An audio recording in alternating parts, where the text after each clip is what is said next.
चरेछु परमेशरो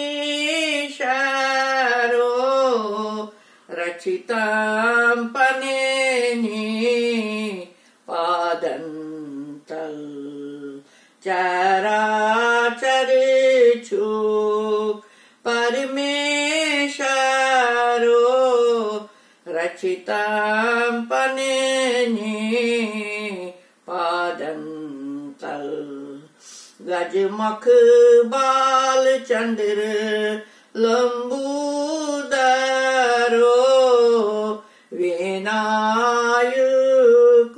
भवनै जय। गजमुख बाल चंद्र लंबोदरो विनायक भवनै जय। हर मुख दर्शन दितमईश्वरो रचितं पनेनि पादन्तल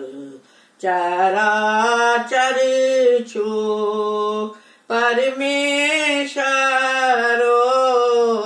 रचितं पनेनि पादन्तल निशिकल नावचोन निर्जनो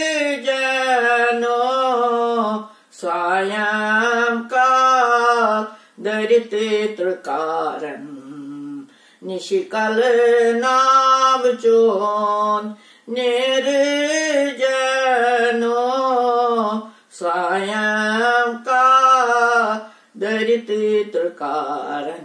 समरण चान्य सुत जन्म मृत्यु हारो रचितं पनेनि पादन्तल चरेछु परमेशरो रचितं पनेनि पादन्तल देवत देवता सरी समेत नमित करान चने सुमरन। देवत देवता सरी समेत नमित करान चने सुमरन। सुमरन चान सुत सरी पफारो रचितं पनेनि पादन्तल चरेछु परमेशरो रचितं पनेनि पादन्तल।